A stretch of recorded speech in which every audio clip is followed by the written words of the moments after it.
our final speech of today. It will be online. After that, we will need to have some reorganization here, and we will invite Cossack system. But now it's our final speech, and we will be invite a psychologist from the Armed Forces of Ukraine, Olena Nagorna. So, greetings to Olena. Good evening. I'm so happy to be your final speaker for today. It's a good conference and it is so necessary for us all. Can you hear me well? Thank you. So, greetings again.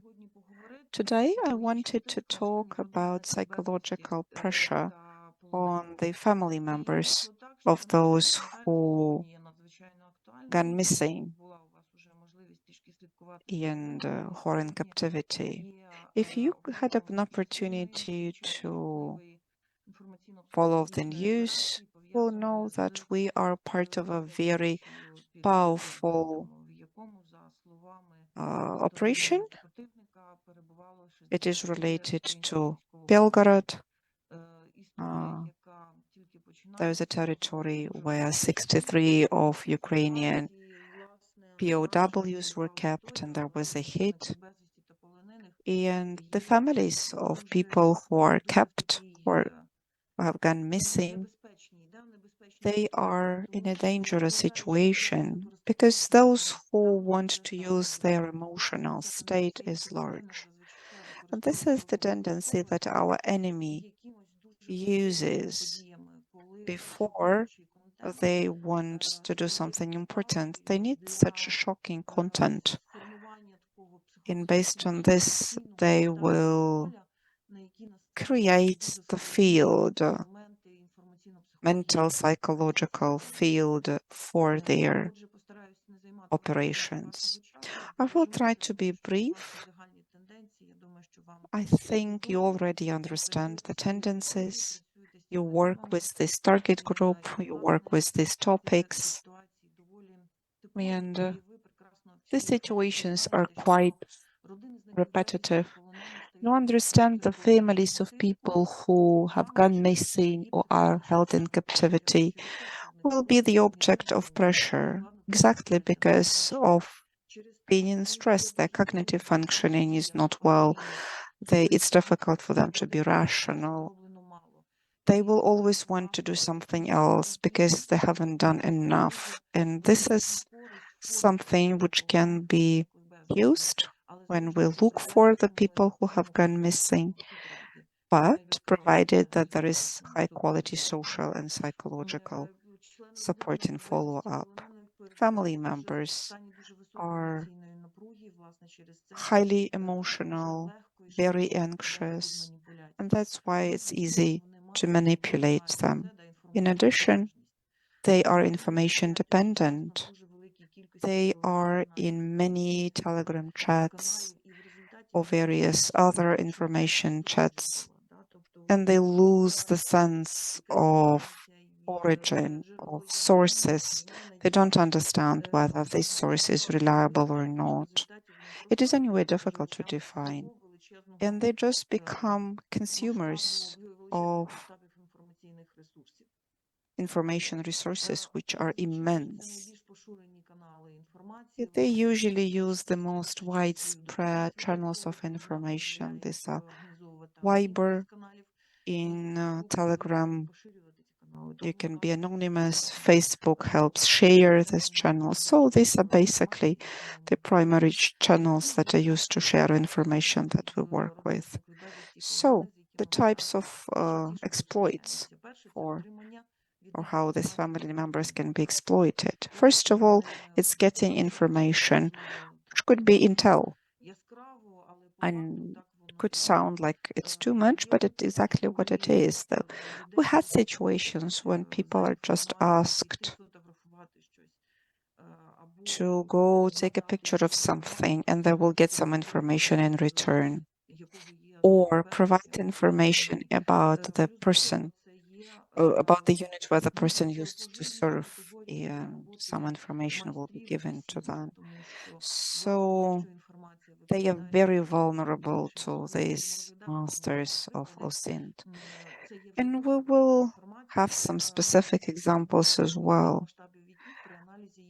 So if you look at a lot of such cases and talk to many people like that, the conclusions that you can come to can be very valuable from the military point of view. So when people are in such a situation, it's very easy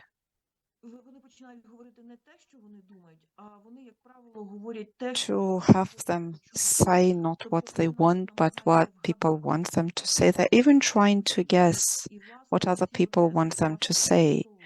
And then these statements are used by propaganda.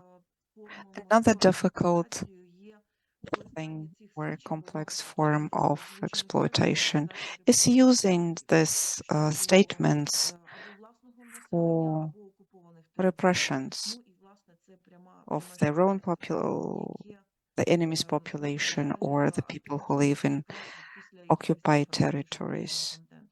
And this goes very wide after some shocking content has been originated. Relatives very often are just pressed. People call them, tell them some difficult things, horrible things, bad things. Of course, it only makes their situation worse. They feel worse. They can be pushed to do certain things through mass media, like writing posts that can discredit the armed forces, the government, or communities that can impact or create narratives that the enemies then spread. We remember there was information campaign in 2015, 16, 17, and we see that happening once again when they say that Ukraine forgets about its heroes, it doesn't bring back its prisoners. Sometimes when people are limited in their cognitive functioning, they simply cannot understand or just see that the keys from the places of captivity are in the Kremlin. And we get a lot of difficult psychological situations from the relatives because people are worried. They are worried that this may happen to those they love, and that can give grounds to the enemy or chance to use their anxiety, their pain to their ends. Sometimes we find groups which share information that is false or disinformation about certain things that the enemy does. That means that platforms are discredited because through them the enemy will spread their narratives. This is something that we see all the time. I was trying to do this table that all of these forms of pressure, blackmail, bad advice, shocking contact, creating illusions or expectations, all of these channels, how people can sort of get information, deepening the feeling of guilt within the relatives. As a result, what we get, basis for scammers, OSINT, collection of intel, financial, media exploitation, and generally the topic of prisoners of war is used to raise money.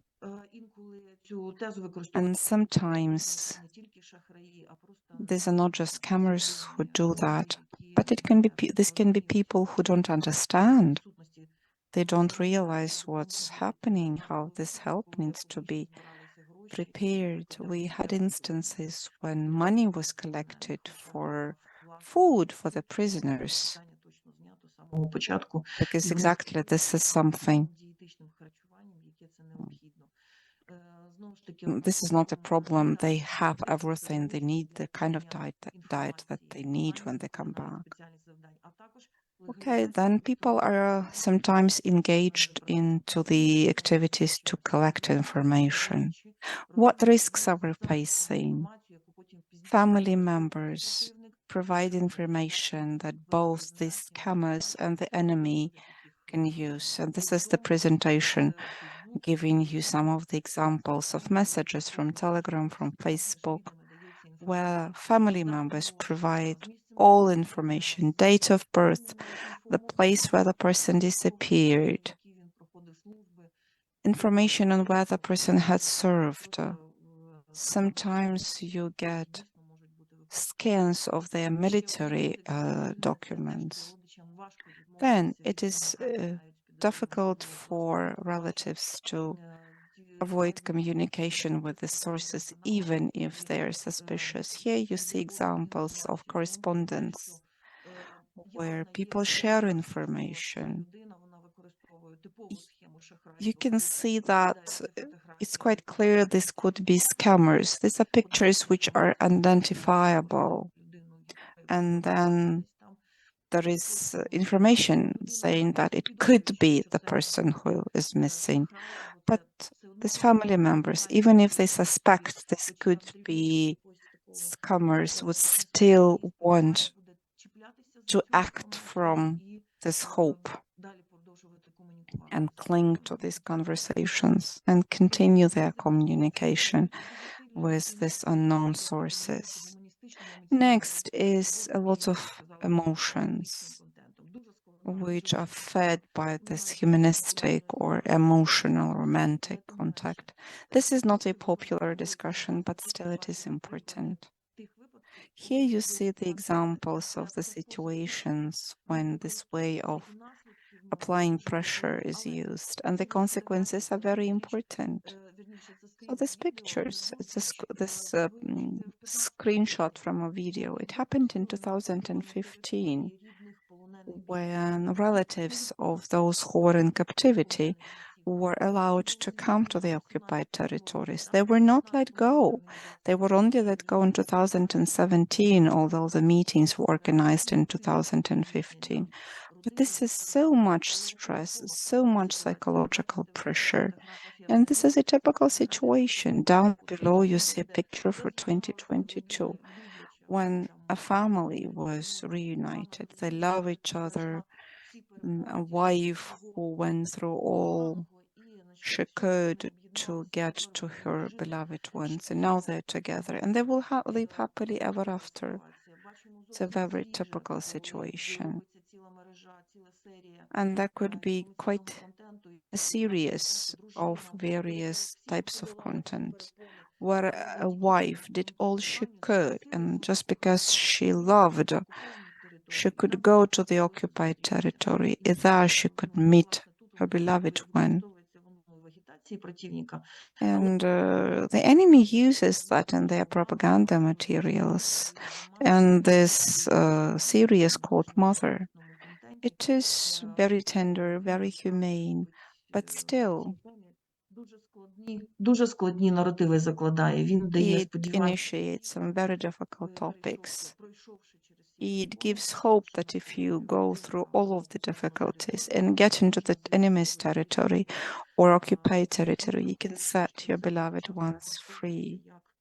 But we need to remember that very often this is used to trap people, because we had instances when people would go and then disappear somewhere in the occupied territories, and they became prisoners themselves. Or at least they were subject of pressure and then were used for propaganda. Scammers, I think you all know about them. When these scammers impose as bodies or commanders of the people who gone missing, who are POWs. Provide them with the family members with information that can be found easily in open sources and demand money for that. Another option is when financial reward was promised if somebody finds the place where a person disappeared, or for this opportunity to move people up the list, pay money for that. One more thing is when people say that I know where your relative is, and if you pay me money for organizing transfer of a phone or something else, you will have an opportunity to talk to that person or maybe have that person released. So we do have such instances, and that means that psychoeducation needs to be very thorough when we explain these risks to the relatives. We need to explain why this shocking content is created. Because what do we get after that? A lot of institutions from the enemy side or occupation powers will provide or offer help in looking for information.